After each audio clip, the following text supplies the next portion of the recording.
तो हेलो दोस्तों, कैसे हैं आप लोग। आज हम जिस टॉपिक का रिवीजन करने वाले हैं वो आगे का टॉपिक है जो आपको पढ़ने के बाद ही पता चलेगा।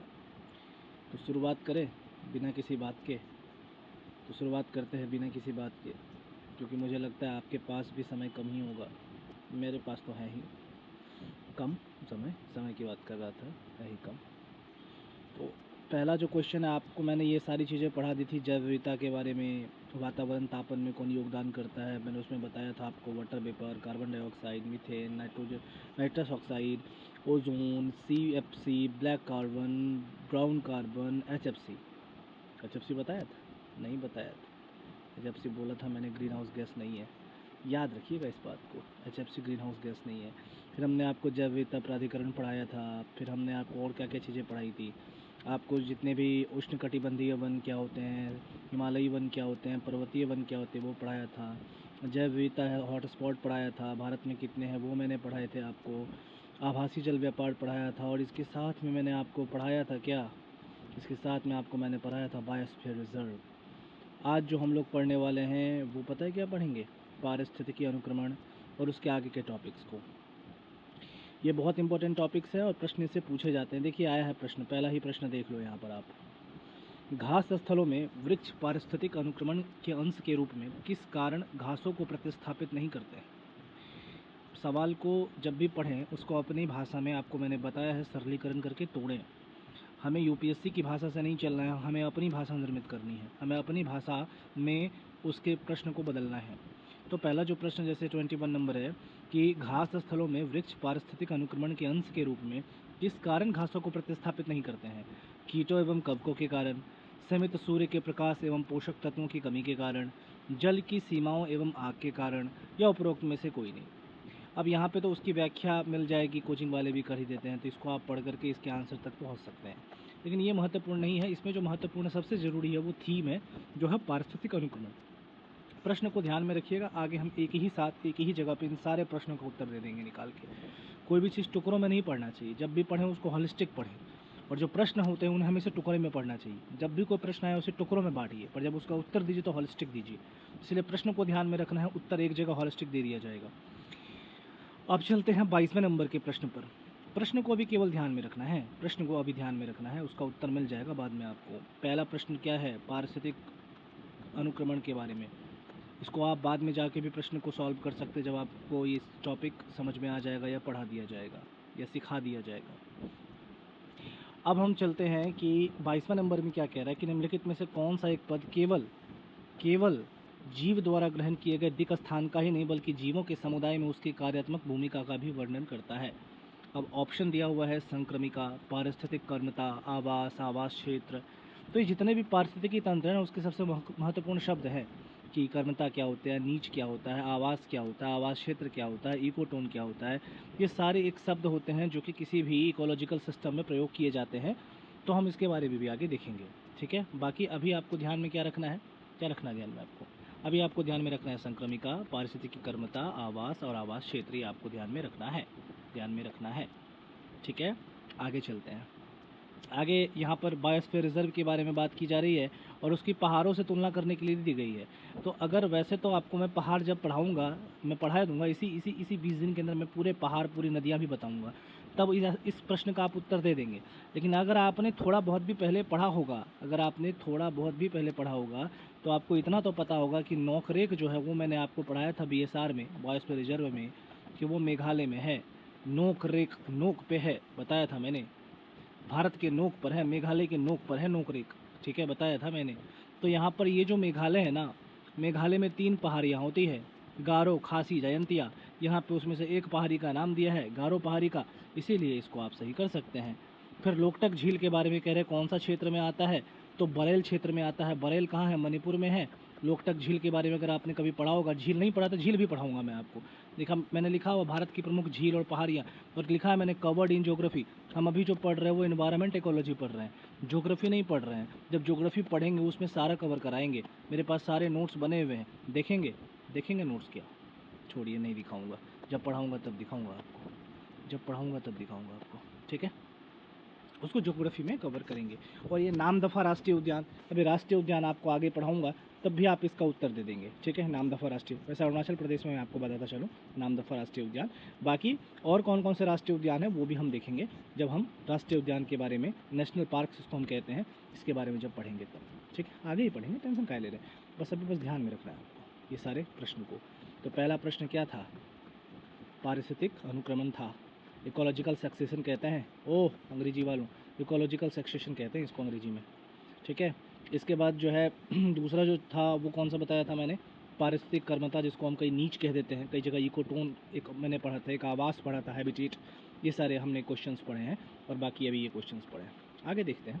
बाकी व्याख्याएं वगैरह है यहाँ पर, आप व्याख्याएं देख सकते हैं, ये बहुत अच्छी चीज़ है। लेकिन इससे मतलब आपको PYQ का एक थोड़ा थोड़ा आपको एक वो मिल जाएगा संदर्भ मिल जाएगा, रेफरेंस मिल जाएगा कि कैसे प्रश्न बनाती है UPSC। इसके अलावा आप ये देख लो, निम्नलिखित राज्यों में से किस में सिंहपुच्छी वानर अपने प्राकृतिक आवास में पाया जाता है। ये देखो, ये क्वेश्चन मैंने ऊपर पढ़ाया हुआ है, ऊपर मैंने पढ़ाया हुआ है सिंहपुच्छी वानर के बारे में, लायन टेल मकॉक के बारे में, और वो उसमें मैंने बताया था कि कौन कौन से एरिया में पाया जाता है। तो पश्चिमी घाट में के आसपास मैंने बताया था, तो जा करके उसको ध्यान में लेकर के आओ, पश्चिमी घाट में कौन कौन से क्षेत्र है, तो आंसर खुद ब खुद निकल के आ जाएगा, ठीक है। अब ये देखो, आंध्र प्रदेश है, आंध्र प्रदेश पूर्वी घाट में है, कोई भी आदमी को पता होगा जिसने जरा भी मैप देखा होगा, आंध्र प्रदेश पूर्वी घाट में है। और हमने पढ़ा था लायन टेल मकाक कहाँ है, पश्चिमी घाट में है। दिखाना पड़ेगा क्या वापस से जाके, चलो देख लेते हैं एक बार, आपके मन को भी शांति हो जाएगा ना इससे। देखो मैंने पहला कौन सा, लायन टेल मकाक, ये देखो लायन टेल मकाक, शेर की पूँछ वाला बंदर, कहाँ पाए जाते थे, पश्चिमी घाट में पाए जाते हैं।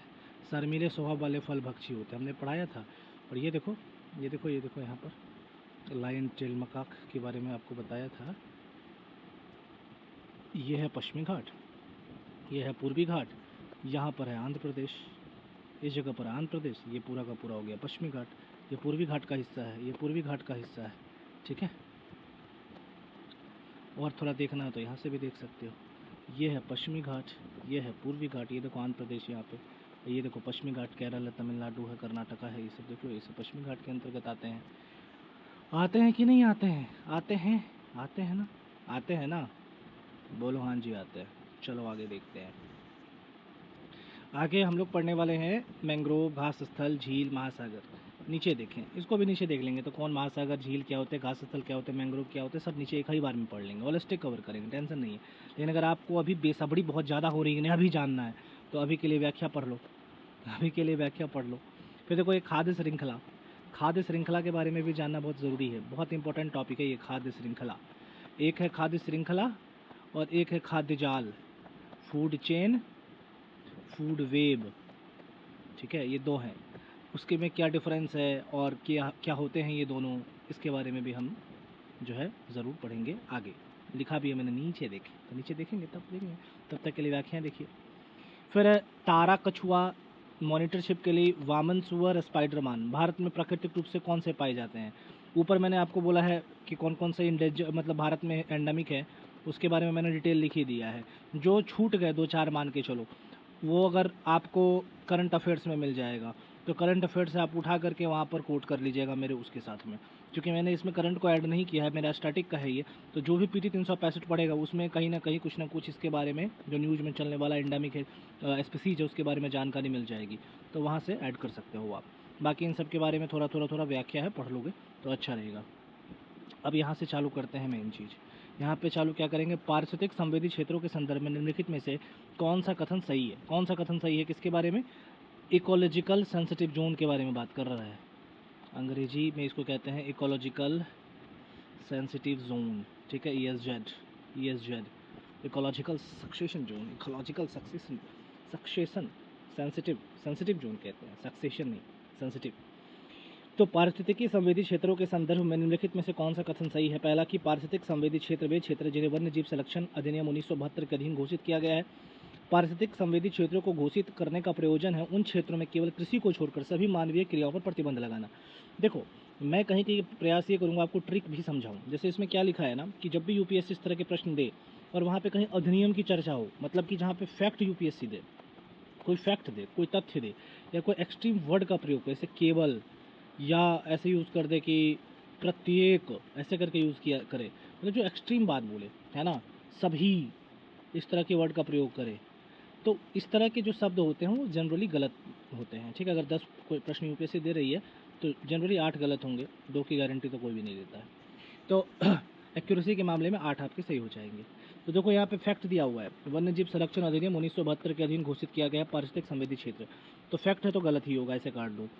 संवेदी क्षेत्र को घोषित करने का प्रयोजन है कि उन क्षेत्रों में केवल कृषि को छोड़कर सभी में केवल है, इसको भी काट दो। तो वैसे तो आंसर तक पहुँच जाओगे, लेकिन ये जो ट्रिक है ना, ये हमेशा हमें लास्ट में प्रयोग करना है। ये लास्ट मोमेंट के लिए होता है, फर्स्ट मोमेंट के लिए नहीं होता है। जो जो फर्स्ट मोमेंट उसमें हम नॉलेज के बल पे ही किसी भी क्वेश्चन को सही करने का प्रयास करें। जितना भी नॉलेज है, सब कुछ तो नहीं जान सकते हैं, पर जो नॉलेज है ना उसके बल पे ही हम प्रश्न को अटैम्प्ट करने का प्रयास करेंगे। तो इसलिए हमें जानना ज़रूरी है कि what is ecological sensitive zone and what is वन्य जीव संरक्षण अधिनियम 1972 और 1986। ये 2 अधिनियम बहुत ज़रूरी है। तो देखते हैं, पहले तो हम जान लेते हैं ESZ क्या होता है। तो भारत में संरक्षित क्षेत्रों, राष्ट्रीय उद्यान और वन्यजीव अभयारण्यों के आसपास MOFCC द्वारा अधिसूचित क्षेत्र जो MOFCC द्वारा अधिसूचित क्षेत्र हैं उन्हें हम ESZ कहते हैं। इसके अलावा ये क्षेत्र संरक्षित क्षेत्रों के लिए बफर के रूप में कार्य करते हैं और वन्यजीव अभयारण्य या राष्ट्रीय उद्यान के आसपास विकासात्मक दबाव को कम करते हैं। ये उच्च सुरक्षा वाले क्षेत्रों में, कम सुरक्षा वाले क्षेत्रों में संक्रमण क्षेत्र के रूप में भी कार्य करते हैं। श्रेणी क्या है? तो संरक्षित क्षेत्रों और वन्यजीव गलियारों के आसपास के सभी चिन्हित क्षेत्रों को पर्यावरण संरक्षण अधिनियम 1986 के तहत पारिस्थितिक रूप से नाजुक घोषित किया गया है। ये सबसे इंपॉर्टेंट चीज़ है, 1986, ना कि 1972 के द्वारा किया गया। और प्रश्न में क्या था? 1972 था। इसके बाद पर्यावरण संवेदनशील क्षेत्र संरक्षित क्षेत्रों के आसपास 10 किलोमीटर तक ही जा सकते हैं, 10 किलोमीटर तक जा सकता है, ये कह रहे हैं। इसके बाद यहाँ पे कौन कौन सी गतिविधियाँ ऐसी होगी जो निषिद्ध गतिविधियाँ होंगी, जिसको आप यूज नहीं कर सकते, या प्रतिबंधित गतिविधियाँ जिसको रेस्ट्रिक्टेड गतिविधियाँ कहते हैं, रेस्ट्रिक्टेड कार्य बोलते हैं, वर्क कहते हैं। तो कौन कौन सा काम आप नहीं कर सकते हो? जैसे कि प्रदूषण फैलने वाले उद्योगों जैसी गतिविधियाँ, वाणिज्यिक खनन, प्रमुख जल विद्युत परियोजना की स्थापना, व्यावसायिक उपयोग, पर्यटन, ये सब आप नहीं कर सकते हो, ये सभी निषिद्ध है यहाँ पर। और कौन सी ऐसी गतिविधियाँ हैं जो कि की जा सकती हैं पर रेगुलेटेड मैनर में की जा सकती है, रेगुलेटेड वे में की जा सकती है। तो रेगुलेटेड वे में की जाने वाली जो गतिविधियाँ हैं, विनियमित करके जो की जाने वाली गतिविधियाँ हैं, वह पेड़ों की कटाई, बिजली के तारों का निर्माण, इसके बाद कृषि प्रणाली में भारी बदलाव, भारी प्रौद्योगिकी, कीटनाशकों आदि को अपनाना, सड़कों का चौड़ीकरण जैसी गतिविधियाँ। और कुछ गतिविधियाँ ऐसी हैं जो कि एक्सेप्टेबल है, अनुमति है इस चीज़ को करने की। उसमें है बागवानी प्रथा, वर्षा जल संचयन, जैविक खेती, नवीकरणीय ऊर्जा स्रोत का उपयोग, सभी गतिविधियों के लिए हरित प्रौद्योगिकी, ये सब है। ESZ का महत्व क्या है? ये प्राकृतिक आवास में एक लुप्तप्राय प्रजाति के संरक्षण से संबंधित है। उदाहरण के लिए असम के काजीरंगा राष्ट्रीय उद्यान के एक सींग वाले गेंडे का संरक्षण, ये वे वनों की कमी और मानव पशु संघर्ष को कम करता है। ठीक है, तो असम में है काजीरंगा उद्यान, ये भी याद रखना है, प्लस साथ में ESZ का महत्व क्या है वो भी याद रखना है। कुल मिलाकर के बात यहाँ पे ये कहना चाह रहा है कि जो भी लुप्तप्राय प्रजाति होती हैं, जिन प्रजातियों को हमारे पर्यावरण के अंदर खतरा है लुप्त हो जाने का, खत्म हो जाने का, उन प्रजातियों को हम यहाँ पर ला करके उनको क्या देते हैं? संरक्षण देते हैं। इसी को हम लोग कहते हैं इकोलॉजिकल सेंसिटिव जोन। अब जो आपको है इसको पर्यावरण संरक्षण अधिनियम 1986, इसको दिमाग में बैठा लीजिएगा। और इस साल जो है 2024 में बहुत सारे अधिनियम में अमेंडमेंट हुआ है, जैसे बायोडाइवर्सिटी एक्ट में अमेंडमेंट हुआ है। इसके बाद आपका जो वन्यजीव अधिनियम था 1972, उसमें अमेंडमेंट हुआ है। तो क्या अमेंडमेंट हुआ है वो करंट अफेयर्स में आपको मिल जाएगा, PT 365 में, वहाँ से आप पढ़ लीजिएगा। बाकी ये जो है थोड़ा सा पुराना है और इससे हमेशा क्वेश्चन आने का संभावना रहता है, या कहीं ना कहीं इसको कोट जरूर कर दिया जाता है इस अधिनियम को। इसलिए इस अधिनियम में क्या क्या है उसको जान लेते हैं। पहला, पर्यावरण को खतरे में डालने वाली स्थितियों के लिए त्वरित और पर्याप्त प्रतिक्रिया प्रणाली है। ये 1986 का जो पर्यावरण सुरक्षा अधिनियम बनाया गया है। इसके अलावा देखिए, इस अधिनियम को जून 1972 में स्टॉकहोम सम्मेलन में आयोजित मानव पर्यावरण पर संयुक्त राष्ट्र सम्मेलन को देश में प्रभावी बनाने हेतु किया गया था। कुल मिला के कह रहा है कि इसको जो है ना, इस अधिनियम को स्टॉकहोम सम्मेलन में अपनाया गया था। स्टॉकहोम सम्मेलन में अपनाया गया था। ये स्टॉकहोम कहाँ पर है? ये स्टॉकहोम कहाँ पर है? पता है आपको कहाँ पर है स्टॉकहोम? स्टॉकहोम कहाँ पर है? स्टॉकहोम है कहाँ पर? स्वीडन में है। स्वीडन में है स्टॉकहोम। एक बार आप लोग चेक कर लीजिएगा मैं सही हूँ कि नहीं। मुझे जहाँ तक याद आ रहा है, बहुत पहले पढ़ा था, पता नहीं, शायद वही होना चाहिए, स्वीडन में ही होना चाहिए स्टॉकहोम। इसके बाद देखिए, ये संवैधानिक प्रावधान इसमें क्या है, इसमें अनुच्छेद 253 जो कि अंतर्राष्ट्रीय समझौतों को प्रभावी करने के लिए कानून बनाने का प्रावधान करता है, वो ईपीए को लागू कराने के लिए भी अधिनियमित किया गया था। इसके बाद संविधान का अनुच्छेद 48A ये कहता है कि राज्य जो है वो पर्यावरण की रक्षा और सुधार करने के लिए और वन्यजीव की रक्षा करने का प्रयास करेगा। तो इसके लिए भी इस ईपीए को लाया गया था, एनवायरमेंट प्रोटेक्शन एक्ट को। इसके बाद हम देखते हैं अनुच्छेद 51A, वे मूल कर्तव्य है हमारे कि प्रत्येक नागरिक पर्यावरण की रक्षा करेगा, ये हमारे कर्तव्य हैं। अब केंद्र सरकार की इसमें शक्तियाँ क्या हैं? केंद्र सरकार को अपने सभी रूपों में पर्यावरण प्रदूषण को रोकने और देश के विभिन्न हिस्सों के लिए विशिष्ट पर्यावरण समस्याओं से निपटने हेतु अधिकृत अधिकारियों को अधिकार देता है। और क्या अधिकार देता है?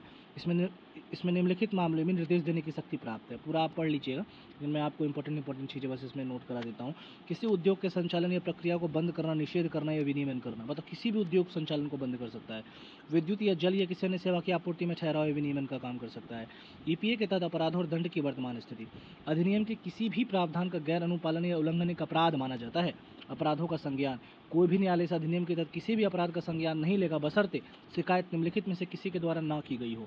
केंद्र सरकार या उसकी ओर से कोई प्राधिकरण या एक ऐसा व्यक्ति जो केंद्र सरकार या उसके प्रतिनिधि प्राधिकरण को 60 दिनों का नोटिस सौंपने के पश्चात न्यायालय के पास आया हो। कुल मिलाकर के बात यहाँ पर ये सिंपल भाषा में ये कहना चाह रहा है, अगर आपको शुद्ध हिंदी समझ में नहीं आ रहा है तो, कि तभी कोई भी न्यायालय इस अधिनियम के तहत अपराध का संज्ञान लेगा जब केंद्र सरकार या उसका कोई प्राधिकरण इस बात को करने के लिए उसे बोले, या कोई ऐसा व्यक्ति जो केंद्र सरकार या उसके प्रतिनिधि को 60 दिनों का नोटिस सौंपने के पश्चात न्यायालय के पास आए, तो वैसा दो व्यक्ति ही इस अधिनियम के तहत अपराध का संज्ञान ले सकता है। पर्यावरण की रक्षा करने के लिए और कौन कौन से पहल किए गए हैं? तो ओजोन परत को नष्ट करने वाले पदार्थों पर वियना कन्वेंशन के लिए मॉन्ट्रियल प्रोटोकॉल, ये है।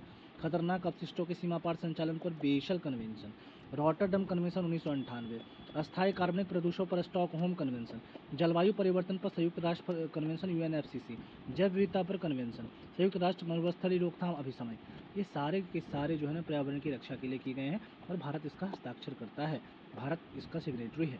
अब ये सब क्या होते हैं इसके बारे में विस्तार से हम जान लेंगे आगे, लेकिन अभी फ़िलहाल के लिए आपको इतना ध्यान में रखना है।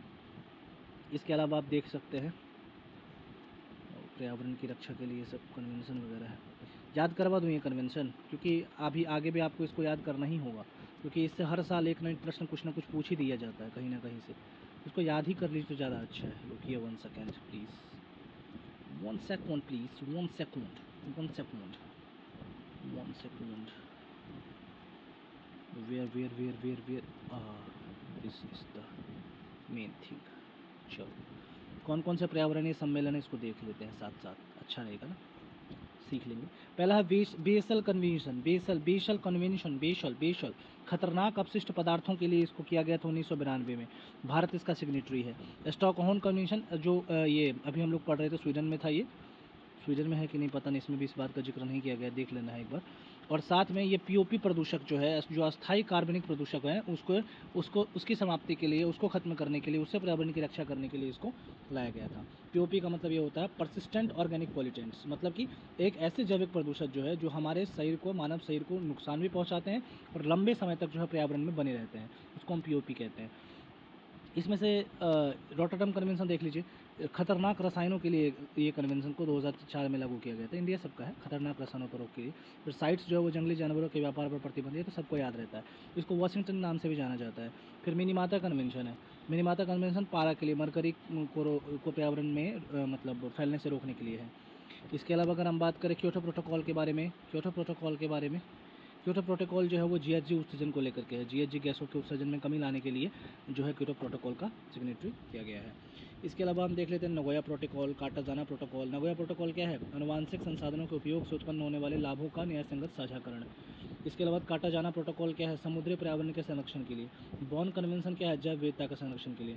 ट्रैफिक क्या है? आयुसेन और WWF का, ये WWE नहीं है, WWF है, वर्ल्ड वाइड फंड कहते हैं इसको, पूरा नाम है इसका। और आयुसेन जो है वो जानवरों की रक्षा के लिए, उसके व्यापार को प्रतिबंधित करने के लिए आयुसेन एक संस्था है। तो ये जो आयुसेन और WWF द्वारा दोनों मिल करके इसको एक साथ जो है वो मतलब रन करते हैं, चलाते हैं, और ये वन्यजीव और पौधों के व्यापार पर नज़र तथा इससे उचित प्रबंधन पर बल देते हैं।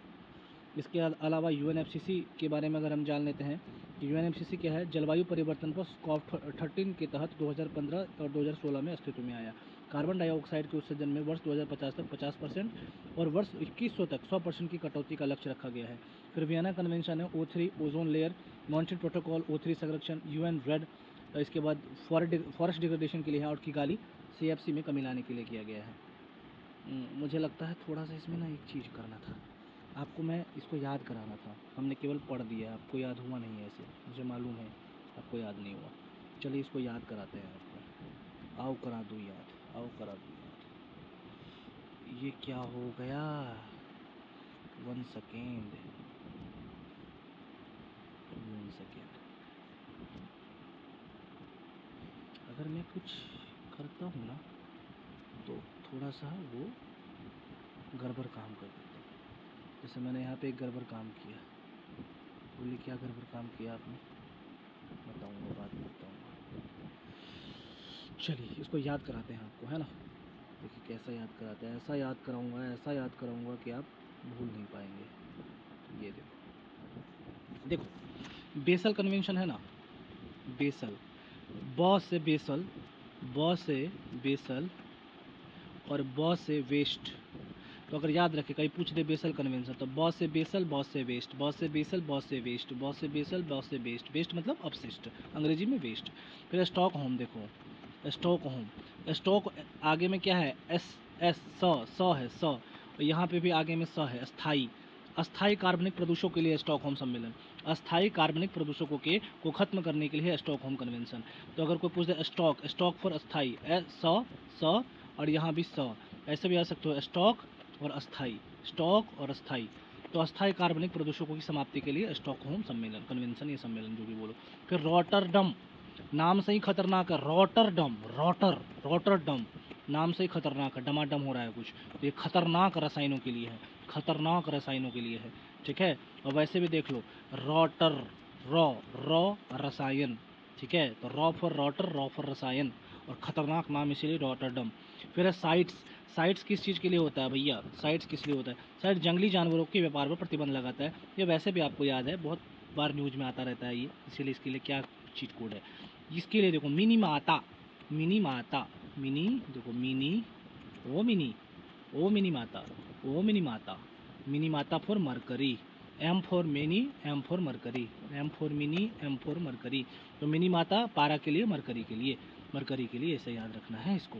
अब आते हैं क्योटो, क्योटो, क्योटो को कैसे याद, क्योटो जो है वो जापान में है, कहाँ है क्योटो, कहाँ है क्योटो जो है वो जापान में है।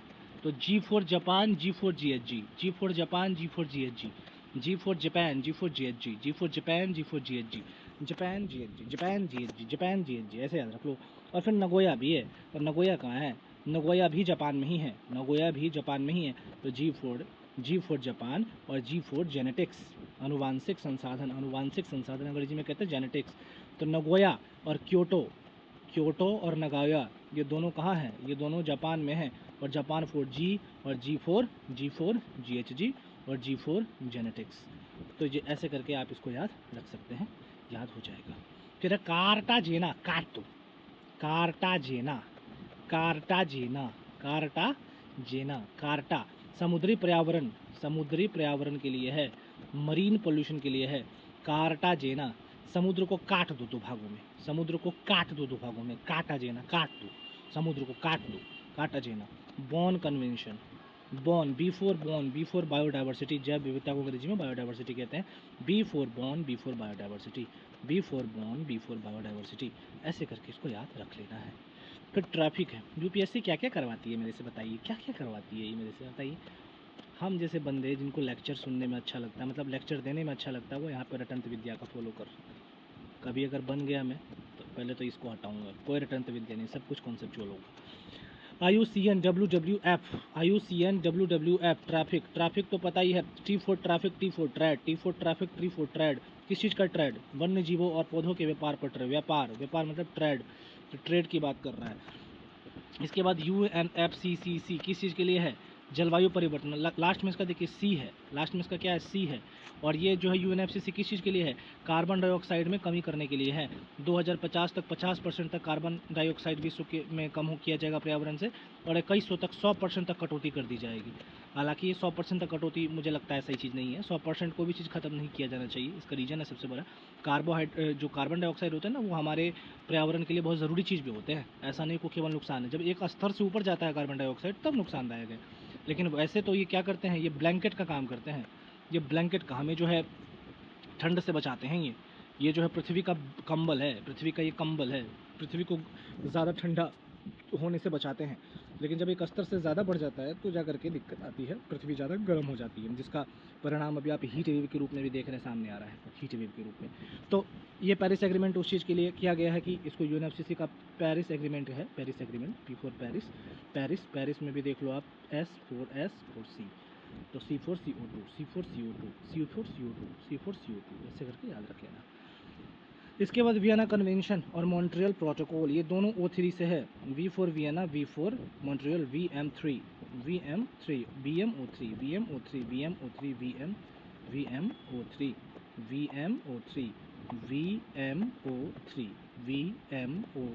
वियना मॉन्ट्रियल ओजोन O3, ठीक है। UN रेड प्लस किस लिए है, red UN red plus forest degradation के लिए है, याद रखना पड़ेगा। फॉरेस्ट डिग्रेडेशन के लिए है, वन उन्मूलन के लिए है, वन उन्मूलन के लिए। डिग्रेडेशन मतलब शायद वनीकरण होता है, वनीकरण, ठीक है, उसके लिए है रेड प्लस। और किगाली जो है वो CFC में कमी लाने के लिए है, क्लोरोफ्लोरोकार्बन गैसों में कमी लाने के लिए। तो K4 Kigali C4 CFC, KC एक जैसा दिखता है ना, मिलता है ना, तो ऐसे याद रख लीजिएगा इसको। तो चलिए भाई, ये तो आपको मैंने याद करा दिया। अब चलते हैं वापस से अपने पर्यावरण वाले सेक्शन पे, पर्यावरण सेक्शन पे चलते हैं। और पर्यावरण सेक्शन में चलते हैं, कहाँ पे चलते हैं, ये तो सारा देख लो, यही था ना, ये सारा कवर हो गया ना। अब थोड़ा आगे बढ़ जाओ। जैविक पहले, जैव विविधता के लिए जैविक पहले की गई है। तो जैविक पहले क्या है, जैसे कि ये GEF के बारे में बात किया जा रहा है, GEF नहीं, GEF समझ रहे हो तुम लोग, ठीक है। तो भूमंडलीय पर्यावरण सुविधा को कहते हैं GEF, global environmental facility, global environmental facility, global environmental facility, global environmental facility, global environmental facility, global environmental facility. क्या है ये ग्लोबल इन्वायरमेंटल फैसिलिटी, तो इसको पढ़ लेना, पता चल जाएगा। लेकिन सबसे जो इसमें ज़रूरी बात ये है कि ये सारी जो चीज़ें हैं उस समय करंट में थी 2014 की, इसलिए इस तरह के क्वेश्चन आए थे। इन्वायरमेंट में मैक्सिमम जो पोर्शन होता है वो करंट से आता है। तो अगर आपको इसके बारे में बहुत बृहद रूप से पढ़ना है तो आप गूगल पे पढ़ लीजिए, लेकिन मैंने इसलिए यहाँ लिख दिया मोर ऑन करंट। इन सब तरह के जो ग्लोबल इनिशिएटिव्स होते हैं ना, जो ग्लोबल इनिशिएटिव्स होते हैं, उसके लिए आप मोर ऑन करंट पर डिपेंड रहिए, ठीक है। जो PT 365 है उस पर डिपेंड रहिए, तो उसमें आपको ये सब सारी चीज़ें कवर हो जाएगी जो कि प्रॉपर करंट में है। मेरे पास पूरा का पूरा फाइल बना हुआ है PT 365 का। समय रहता तो मैं ज़रूर पढ़ा देता, पर समय नहीं है मेरे पास, इसलिए मैं चाहता हूँ केवल स्टैटिक ही करूँ।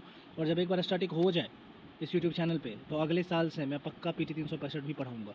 मेरे पास सारे PT 365 पढ़े हुए और सब कुछ मेरे पास से देख लीजिए। आपको लग रहा है ऐसे ही झूठ बोल रहा हूँ, ये देखो ये सब PT 365 है। खोल दो, कोई भी खोल दो, देखो मेरे को सारे नोट्स बना के रखा है मैंने, हाईलाइटेड है मेरे सारे, हाईलाइटेड है, देखो सब हाईलाइटेड है, देख लो। लेकिन क्या कर सकते हैं, समय की कमी है, नहीं पढ़ा सकता सब कुछ। कहाँ पढ़ते हम लोग, पर्यावरण में थे ना, हाँ, तो पर्यावरण में ही रहते हैं ना फिर। तो ये करंट में देखना है। फिर यहाँ पे देख लो भारत के प्रमुख पक्षी और उनकी विशेषताएं, ये भी आपको करंट में ही मिल जाएगा, PT 365 मिल जाएगा, वहाँ से आप पढ़ लीजिएगा। क्वेश्चन वगैरह देखते चलिएगा, क्वेश्चन कैसे पूछ रहा है ना, मैंने यहाँ पे थीम लिख दिया क्वेश्चन पूछने का, उसका जो पैटर्न है ना, नेचर है ना, कि क्वेश्चन बनाती कैसे है वो। जैसे कि आप ऐसे समझो कि यदि आप ग्रामीण क्षेत्र से होकर गुजरते हैं तो आपको यह देखने को मिल सकता है कि अनेक प्रकार के पक्षी चरने वाले पशु भैंसों के पीछे पीछे चलते हैं और उनकी घास से चलने से अशांत होने वाले कीटों को पकड़ते हैं। निम्नलिखित में से कौन सा ऐसा पक्षी है। अब यहाँ पे किसी एक ऐसे पक्षी का उदाहरण दे रहा है, विशेषता बता रहा है कि वो ऐसा ऐसा करता है, और पक्षी पूछ रहा है वो कौन सा पक्षी है। तो जाहिर सी बात है कि थीम क्या बनेगा इसका, इस क्वेश्चन का थीम ये बनेगा कि भारत के कौन से प्रमुख पक्षी हैं और उसकी विशेषता क्या है। अब 3 पक्षी तो है नहीं, आज ये साधारण मैना से पूछा है, कल किसी और से पूछ देगा, है कि नहीं, किसी और पक्षी से पूछ देगा। इसीलिए हमें क्या करना है, करंट को देखते रहना है कि कौन सी पक्षी करंट में ज़्यादा चल रही है और उसकी विशेषताएं क्या हैं। आगे बढ़ते हैं। आगे जो आने वाला है वो अच्छा, वो आप भूले नहीं है ना, पारिस्थितिक अनुक्रमण और क्या था लिखा है, पारिस्थितिक कर्मता, आवास क्षेत्र, वो सब भूला नहीं है ना आपने? भूलना नहीं उसको, आगे उसको दिखेगा वोट में। चलो आगे चलते हैं भाइयों और बहनों और दोस्तों और जो भी हो, सब सब सब सब सब आगे देखो। आगे है भारत के वानस्पतिक उद्यान, इसके बाद वाइल्ड लाइफ सेंचुरी, राष्ट्रीय उद्यान और नेशनल पार्क, राष्ट्रीय उपवन और नेशनल पार्क, राष्ट्रीय उद्यान जिसको कहते हैं। तो यहाँ पर क्या कह रहा है कि जीव विविधता के साथ साथ मनुष्य के परंपरागत जीवन से संरक्षण के लिए सबसे महत्वपूर्ण रणनीति निम्नलिखित में से किस एक की स्थापना करने में निहित है। ठीक है, तो मतलब कह रहा है कि जो मनुष्य का जो परंपरागत जीवन है ना, उसको अगर हमें बचा के रखना है जैव विविधता के साथ साथ, तो उसके लिए सबसे बेस्ट स्ट्रेटजी क्या हो सकती है। तो मैंने उसमें तो वही था बायोस्फीयर रिजर्व, जिसके बारे में उसमें मानव को भी साथ लेके चला जाता है और पशु पक्षियों को भी, दोनों को उसमें स्थान दिया गया है, इसीलिए बायोस्फीयर रिजर्व इसका आंसर होगा। लेकिन इसके अलावा जब भी यूपीएससी को जब क्वेश्चन करे ना, उसके ऑप्शंस को देखिए, जैसे वानस्पतिक उद्यान, राष्ट्रीय उपवन, वन्य जीव अभ्यारण्य, क्यों इसको देखना है, क्यों इसका आंसर तो यही है बीएसआर, और बीएसआर तो आपने पढ़ा भी है ऊपर में। लेकिन हमें क्यों देखना है इन तीनों को, क्योंकि आज जो यूपीएससी का ऑप्शन है ना, कल वो यूपीएससी का क्वेश्चन बन जाएगा, कल वही यूपीएससी का क्वेश्चन बन जाएगा। ऐसे ही यूपीएससी क्वेश्चन को रिपीट करती है अपनी थीम से, ऑप्शन से, विकल्पों से रिपीट करती है अपने ऑप्शंस को, अपने क्वेश्चंस को, सॉरी ऑप्शंस क्वेश्चंस को। तो इसीलिए इसमें बिल्कुल ध्यान रखना है। तो हम तीनों के बारे में ज़रूर पढ़ेंगे, फिर आगे बढ़ेंगे। तो यहाँ पे दो चीज़ें देख लो। पहला ऊपर में क्वेश्चन था बाह्य स्थानीय और स्वस्थानीय, मैंने ऊपर में बताया था, उसके आंसर यहाँ पे ये देख रहे हो, ये सब बाह्य स्थान हैं, ये सारे बाह्य स्थान हैं। कहाँ गए ये सारे बाह्य स्थान हैं, ये वाले साइड में ये, और ये स्वस्थान है, ये स्वस्थान है, XC2 है। ठीक है, ठीक है जी, ठीक है। अब देखो किसी अगर राष्ट्रीय उद्यान को या अभयारण्य को, किसी को अगर अभयारण्य घोषित किया जाना है या राष्ट्रीय उद्यान घोषित किया जाना है, तो उसके लिए कुछ नियम होते हैं, उस नियम के तहत ही घोषित किए जाते हैं। तो पहला जो नियम क्या है वो देख लो। इनको जो घोषित किए जाने का नियम है, पहले वाइल्ड लाइफ प्रोटेक्शन एक्ट 1972 के प्रावधानों के तहत उसको घोषित किया जाता है। Wild life protection act 1972, wild life protection act 1972 के तहत। 1986 आप पढ़ चुके हो, 1972 मैंने आपको इसलिए नहीं पढ़ाया क्योंकि उसमें इस बार संशोधन हुआ है, तो करंट में पढ़ोगे ज़्यादा बेहतर है। यहाँ केवल याद करने के लिए देख लो कि राष्ट्रीय उद्यान एवं अभयारण्य घोषित किए जाने के लिए क्या नियम है और वो कहाँ से डराइव होते हैं, तो वो 1972 के प्रावधानों से डराइव होते हैं। इसके बाद किसी भी वन भूमि को नेशनल पार्क या वाइल्ड लाइफ सेंचुरी घोषित करने के लिए वन्य जीव बोर्ड, वाइल्ड लाइफ बोर्ड की अनुमति जरूरी है। उसकी अनुमति के बिना आप किसी भी वाइल्ड लाइफ सेंचुरी या एनपी को आप नेशनल पार्क या वाइल्ड लाइफ सेंचुरी घोषित नहीं कर सकते हो, किसी भी वन भूमि को। और जलीय पारितंत्र को अगर आप घोषित कर रहे हो तो उसके लिए भारतीय जलीय जीव संरक्षण बोर्ड की अनुमति जरूरत है। इसके बाद इसमें मतलब ये जो राष्ट्रीय उद्यान है और अभयारण्य है, इसमें किस पर कौन प्रवेश नहीं कर सकता है, किसे प्रवेश पर प्रतिबंध किया गया है। तो पहला मानव प्रवेश पर प्रतिबंध है, और उस भूमि क्षेत्र पर सभी के निजी अधिकार समाप्त हो जाएंगे, जो भी उस भूमि क्षेत्र पर निजी अधिकार है वो समाप्त। अब यहाँ लिखा है मानव प्रवेश पर प्रतिबंध, तो ये नहीं आप कहना कि मानव प्रवेश है तो अगर मान के चलो ऑप्शंस में यूपीएससी ने दे दिया और मानव प्रवेश पर प्रतिबंध, तुम उसको गलत करके आ जाना, ऐसा नहीं। वहाँ अधिकारी तो होंगे ना, तो किसे प्रवेश की अनुमति है, तो इस क्षेत्र में ड्यूटी पर तैनात लोक सेवक को, मुख्य वन्यजीव वार्डन या प्राधिकृत अधिकारी से अनुमति प्राप्त व्यक्ति को, घोषित क्षेत्र में जिस व्यक्ति की भूमि से जुड़े अधिकार हो उसको, लोक निर्माण कार्य से जुड़े व्यक्ति को, और वन्य जीवों पर अनुसंधान करने वाले, फोटोग्राफी खींचने वाले, पर्यटन से जुड़े व्यक्ति को। लेकिन उसके लिए उसको पहले वन्य जीव संरक्षक अधिकारी से अनुमति लेने की जरूरत पड़ेगी। मतलब वहाँ जा करके फ़ोटो वोटो भी खींचो, कोई दिक्कत नहीं है, फ़ोटो खींचना इज कंपलसरी।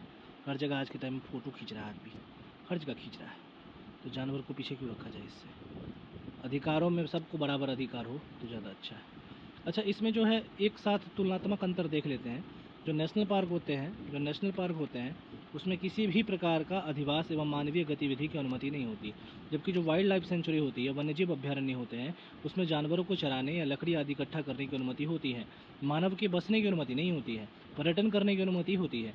और किसी भी नेशनल पार्क को और वाइल्ड लाइफ सेंचुरी की घोषणा राज्य सरकार के द्वारा की जाती है। एक वाइल्ड लाइफ सेंचुरी या एनपी में परिवर्तित हो सकता है, मतलब अगर एक वाइल्ड लाइफ सेंचुरी को परिवर्तित करना हो तो नेशनल पार्क में बदल सकता है, पर एक नेशनल पार्क जो है वो वाइल्ड लाइफ सेंचुरी में परिवर्तित नहीं हो सकता।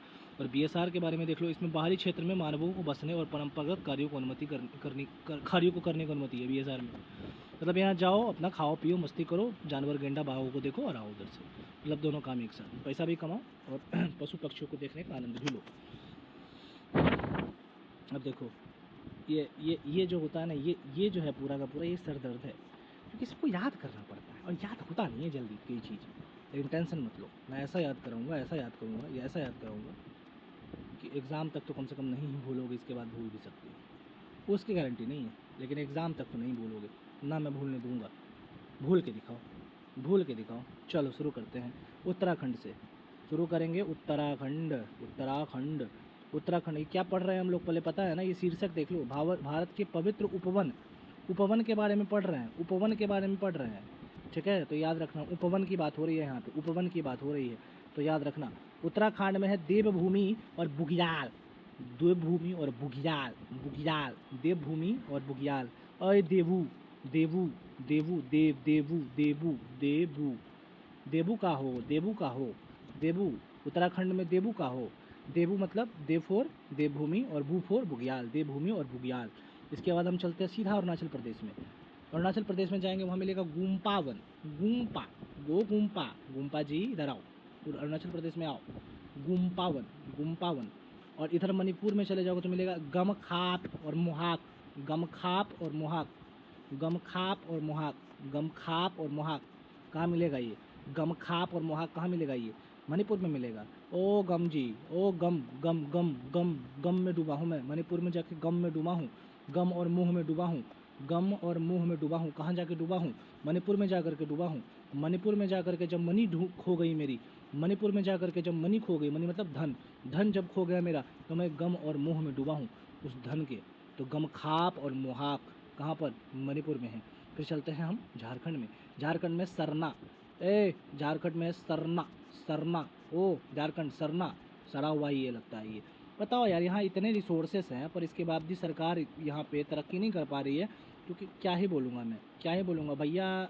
किसको बनाया यहाँ का, इसको पटना छोड़ दो भाई, पटना के बारे में तो बोल ही नहीं सकते, उठा के जेल में डाल दी कि नीतीश कुमार मेरे को।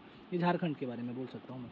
झारखंड में बताओ, आपने इसके सीएम को देखा है, एक बार जाकर कुछ देख लेना, और अगर देखने से मन ना भरे कोई इंटरव्यू सुन लेना, यकीन उठ जाएगा। पढ़ाई लिखाई से यकीन उठ जाएगा आप लोगों का। ऐसे ही बहुत लोग हैं जो यकीन उठवाते हैं कि नहीं पढ़ाई लिखाई सब बेकार चीज़ है, सफल हो तभी पढ़ाई लिखाई का वैल्यू है, ऐसे विश्वास उठवाते हैं। ऐसा कुछ नहीं है, ये सब वाहियात बातें, इस पर पढ़ना मत कि सफल हो तभी पढ़ाई लिखाई का वैल्यू है, उसके बिना भी बहुत वैल्यू है, ठीक है। 200 प्रमाण दे सकता हूँ, एक नहीं 200।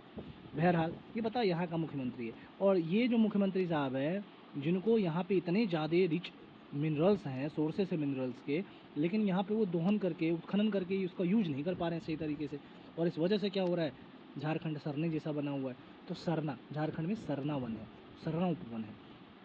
मेरे को बना दो, मेरे को बना दो ना प्लीज़ यहाँ का। पश्चिम बंगाल में गरमथान, कैसा नाम है देखो, गरमथान, ओ पश्चिम बंगाल, गरमथान, हरिथन, जहेरा, जहर दे दो नाम सुन करके, मुझे ये जहर खाने का मन करता है, जहर, जहर दे दो मुझे, पश्चिम बंगाल वालों जहर दे दो मुझे। कैसा नाम रखा है तुमने, गरमथान, हरिथन, जहेरा, जहेरा उड़ीसा, जाहेरा ठाकुरामा, इधर तो जहर ही मिल रहा था, यहाँ महाजहर मिल रहा है। जाहेरा ठाकुरामा, जाहेरा ठाकुरामा कहाँ पर है, उड़ीसा में है, उड़ीसा में है, उड़ीसा में है। आंध्र प्रदेश में है पवित्र वन, ये नाम कितना सुंदर है, पवित्र, पवित्र वन है। आंध्र प्रदेश में कौन सा वन है, पवित्र वन है। आंध्र प्रदेश में कौन सा वन है, पवित्र वन है। और पुदुचेरी में देखो, कोबिल काडू, ए कोबिल, ज़्यादा कोबिल काबिल मत बनो, ओ कोबिल, ओ कोबिल, कोबिल काबिल मत बनो ज़्यादा, पुदुचेरी में काबिल मत बनो ज़्यादा, पुदुचेरी में काबिल, कोबिल, कोबिल काडू, कोबिल काडू, काबिल मत बनो ज़्यादा, काबिल मत बनो। तमिलनाडु में देखो स्वामी सोला और कोयल काडू, कोयल काडू वही है, कोयल काडू ही है, कोयल काडी हूँ है, थोड़ा सा फैला हुआ है ना, इधर इधर निकला हुआ होगा इसका हिस्सा, इसीलिए। तो कोई कोविल काडू है, और स्वामी सोला, सोला तमिलनाडु में 16 बरसता है, 16, 16। और इधर देख लो केरला में, केरला में देख लो, केरला में देख लो, केरला में है काबू और सारा काबू, काबू में करो केरला, के फोर केरला, के फोर काबू, के फोर केरला, के फोर काबू, के फोर केरला, के फोर काबू, काबू सारा काबू, काबू सारा काबू, काबू सारा काबू। और कर्नाटका में देवरा काडू, काडू काडू, देवरा काडू, कर्नाटक में ओ देवरा काडू, देवरा काडू कर्नाटक में है, देवरा काडू। और गोवा में देख लो कौन सा है, देवराय, गोवा में कौन सा है, देवराय। भूल गए होगे मुझे लगता है, चलो फिर से याद दिलाता हूँ। उत्तराखंड में क्या देखा तुमने, देबू, देवभूमि और बुग्याल, ओ देबू, देवभूमि और बुग्याल। अरुणाचल प्रदेश में ओ गुम्पा, गुम्पा कहाँ हो, गुम्पा इधर आओ। फिर मणिपुर में ओ गमखाप मोहाक, मेरा मनी ढूंढ गुम हो गया है, मेरा मनी गुम हो गया है मणिपुर में, गम और मुंह में डूबा हूँ मैं, गम खाक और मुहाक। इसके बाद फिर इधर चलो झारखंड में, ओ झारखंड में सरना, ओ बना दे मुझे मुख्यमंत्री यहाँ का, सरना बना दे मुझे यहाँ का मुख्यमंत्री। कोलकाता गर्मथान हरिथन जहेरा जहर दे दूँ मुझे। उड़ीसा में जाहेरा ठाकुरामा। आंध्र प्रदेश में पवित्र वन है आंध्र प्रदेश में। पुदुचेरी में कोविलकाडू। केरल में स्वामी सोला और कोइलकाडू। केरल में नहीं, तमिलनाडु में स्वामी सोला कोइलकाडू। और केरला में काबू सारा काबू। कर्नाटक में देवरा काडू। तमिलनाडु में कोइलकाडू। पुदुचेरी में कोविलकाडू। कर्नाटका में देवरा काडू। गोवा में देवराय और पन्न का मतलब होता है पैसा, रुपया पैसा, आभूषण। प्राचीन भारत में पन्न का मतलब होता है आभूषण, रुपया पैसा। तो देवराय जी मुझे रुपये पैसा दे दो ना गोवा में जाकर के। गोवा में वो फिल्म आया था ना धमाल, उसमें भी था ना वो रुपये गरे हुए थे जो, तो गोवा में ही था वो। तो गोवा देवराय और पन्न। महाराष्ट्र में 4 गो है, चारों के आगे देव लगा है, याद कर लो। जहाँ देव आ जाए वो महाराष्ट्र है। हर जगह देवों के देव है महाराष्ट्र। तो देवराय हो गया, देवराहाती हो गया, देवगुड़ी हो गया, देवराय हो गया। देवराय तो गोवा में भी है, और देवराय जो है वो महाराष्ट्र में भी है। 2 जगह देवराय है, एक को रखो देवराय 1, एक को रखो देवराय 2, ठीक है। तो देवराय 2 जगह है, देवराहाती देवगुड़ी, और गोवा में देवराय और पन्न, ठीक है। जोगमाया, कैनक्रिश और ओरांस है राजस्थान में। कौन सा है? ओरांस, कैनक्रिश और जोगमाया। देख लेंगे वापस से। उत्तराखंड देवभूमि बुग्याल। अरुणाचल प्रदेश गुम्पावन। मणिपुर गमखाप मोहाक। झारखंड सरना। पश्चिम बंगाल गर्मथान हरिथन और जहेरा। उड़ीसा जाहेरा ठाकुरामा। आंध्र प्रदेश पवित्र वन। पुदुचेरी कोविलकाडू। तमिलनाडु 16 कोइलकाडू। केरला काबू सारा काबू। कर्नाटक देवरा काडू। गोवा देवरायपन्न। महाराष्ट्र देवोदेव देवराय देवराहाती देवगुड़ी। राजस्थान ओरांस कैनक्रिस जोगमाया। ये कौन से हैं? ये पवित्र उपवन है। ये क्या है? ये पवित्र उपवन है भारत के। अब चलते हैं भारत के राष्ट्रीय उद्यान। भारत के राष्ट्रीय उद्यान के लिए पानी पी के बैठ जाओ, क्योंकि ये हर साल इससे क्वेश्चन आएगा ही आएगा, और नहीं आया तो किस्मत खराब है, फिर आ जाता है यार। PCS में तो खूब आता है और UPSC में भी आता है। इसीलिए देखो कितना राष्ट्रीय उद्यान है। लग रहा है ना याद नहीं होगा मुझे, अभी याद कराएंगे तुम्हें, अभी के अभी याद कराएंगे तुम्हें। तो चालू करें, पानी पी के बैठ जाओ। भारत में राष्ट्रीय उद्यान नेशनल पार्क। पहला हम चालू करते हैं यहाँ से, जम्मू कश्मीर से चालू करते हैं। हर चीज़ को चालू करेंगे जम्मू कश्मीर से, नॉर्थ से चालू करेंगे, और नॉर्थ से ईस्ट होते हुए साउथ होते हुए वेस्ट में घुस जाएंगे, ठीक है।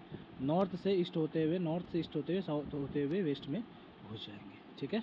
चालू करते हैं जम्मू कश्मीर से। जम्मू कश्मीर में दाची गाम, जम्मू कश्मीर में है दाची गाम। एकमात्र क्षेत्र है जहाँ पे कश्मीरी स्टैग या हंगुल पाए जाते हैं। एक प्रजाति है, इसका नाम है कश्मीरी स्टैग। वो एकमात्र ऐसा क्षेत्र है जो दाची गाम में पाया जाता है जम्मू कश्मीर में, ये कश्मीरी स्टैग। तो दाची गाम, फिर सलीम अली, फिर किश्तवाड़ और फिर काजीनाग। ये जम्मू कश्मीर के क्या है? राष्ट्रीय उद्यान है। दाची गाम, सलीम अली, किश्तवाड़, काजीनाग। दाची गाम, सलीम अली, किश्तवाड़, काजीनाग जम्मू कश्मीर में है। दाची गाम, सलीम अली, किश्तवाड़, काजीनाग जम्मू कश्मीर में है। फिर लद्दाख में एक है हेमिस हाई, इसको हेमिस हाई कहते हैं।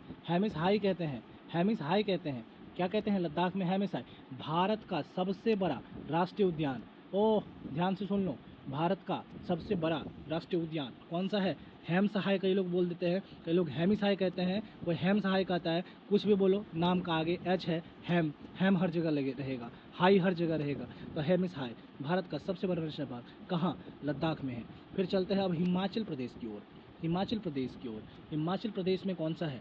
हिमाचल प्रदेश में है ग्रेट हिमालय। यूनेस्को में भी शामिल किया गया है इसको। इंदर किला, खीर गंगा, पेन घाटी, संबलवाड़ा। कौन सा है? ग्रेट हिमालय या वृहद हिमालय, इंदर किला, खीर गंगा, पेन घाटी, संबलवाड़ा। वृहद हिमालय, इंदर जी किला बना है कहाँ? हिमाचल प्रदेश में। खीर गंगा, खीर खाती है गंगा जी का, हिमाचल प्रदेश में खीर खाती गंगा जी, खीर गंगा। पिन घाटी कहाँ पर आया था? पिन घाटी और चंद्रताल याद करो, हिमाचल प्रदेश में पढ़ा रखा है BSR में, तो वहाँ से भी याद कर सकते हो इसको, पिन घाटी। और सिंबलवाड़ा, सिंबल है हिमाचल प्रदेश, सिंबल है। तो वृहद हिमालय, इंदर किला, खीर गंगा, पिन घाटी, सिम्बलवारा, ये कहाँ का है? हिमाचल प्रदेश का है। अब हम चलते हैं उत्तराखंड में। उत्तराखंड में, और उत्तराखंड में हम जब जाएंगे तो वहाँ हमें मिलेगा जिम कॉर्बेट। भारत का सबसे बड़ा नेशनल पार्क, ओह, भारत का सबसे बड़ा नेशनल पार्क 1936 में कौन सा है? जिम कॉर्बेट है, जिम कॉर्बेट है। और भारत का सबसे बड़ा नेशनल पार्क कौन सा है? हेमिस हाईवे है, हेमिस हाईवे है, हाईवे, हाईवे नहीं, हाई, हेमिस हाई। भारत का सबसे बड़ा नेशनल कहाँ है?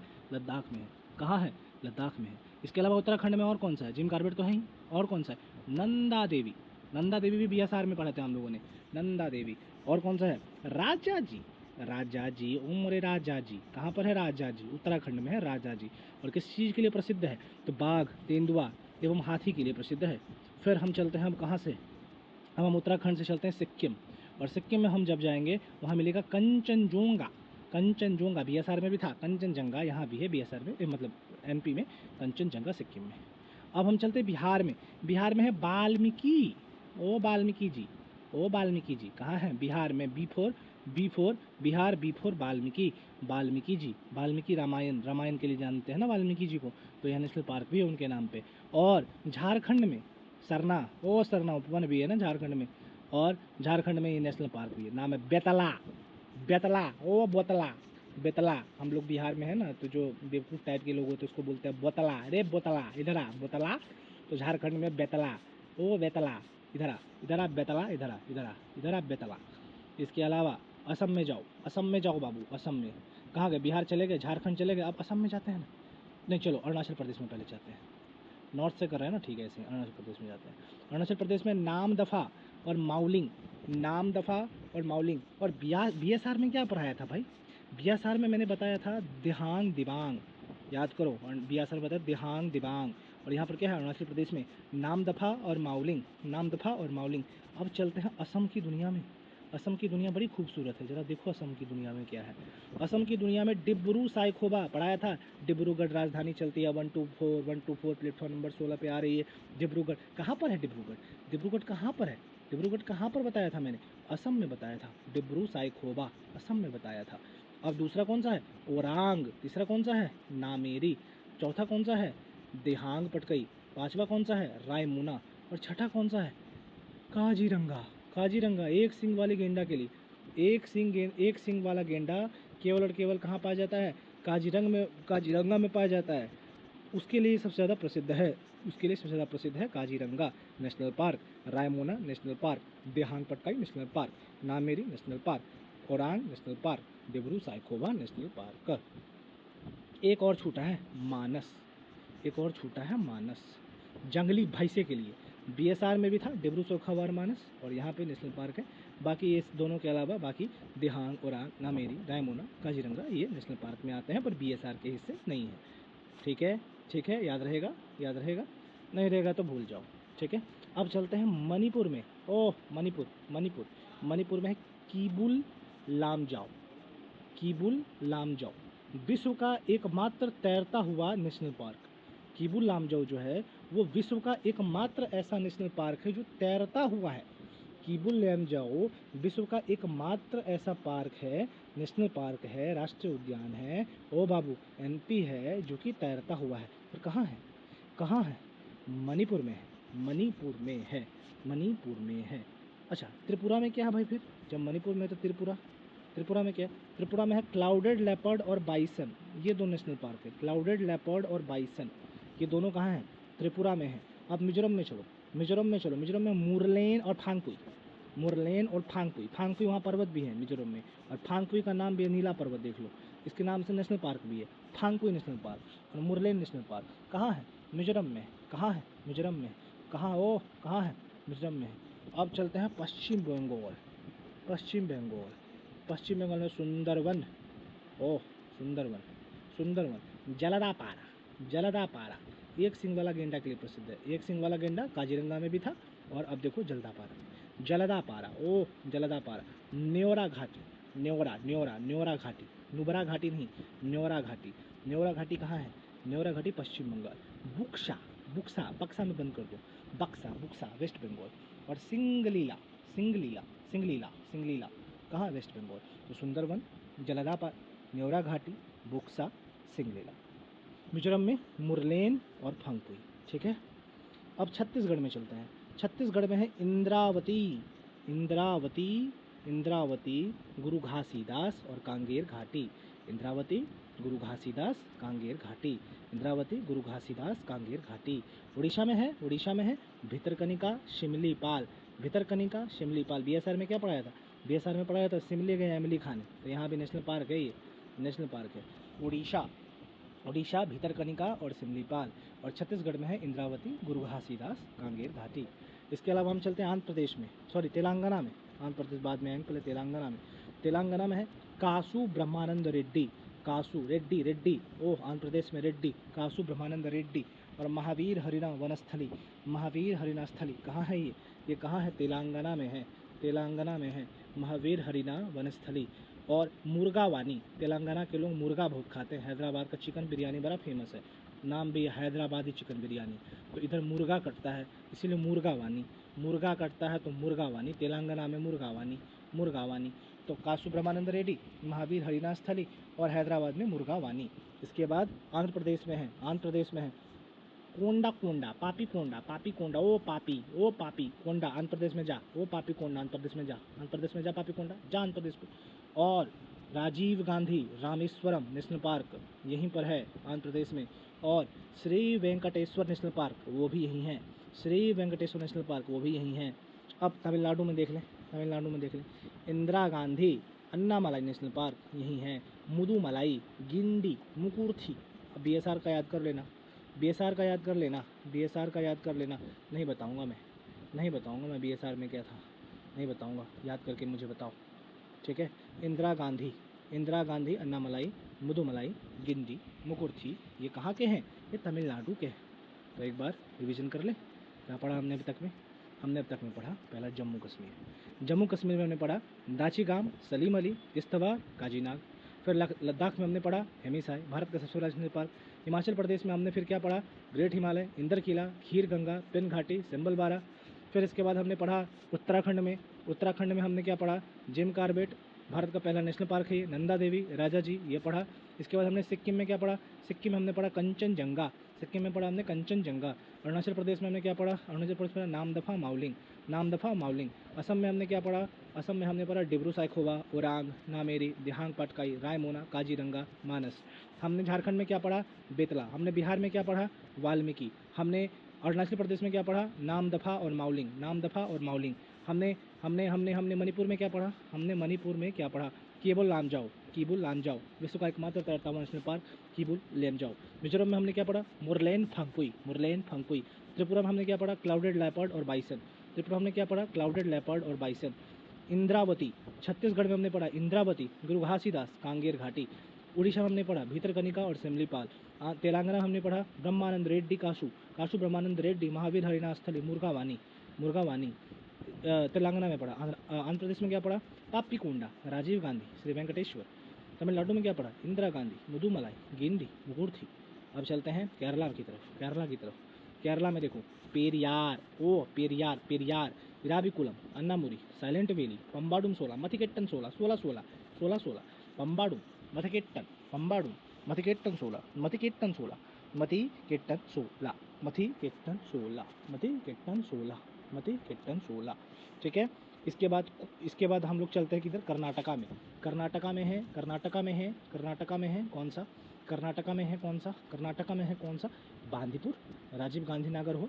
एक राजीव गांधी पढ़ा था आंध्र प्रदेश में भी, लेकिन वो कौन सा था? रामेश्वरम था। ये राजीव गांधी नागर होल है, नागर होल नेशनल पार्क।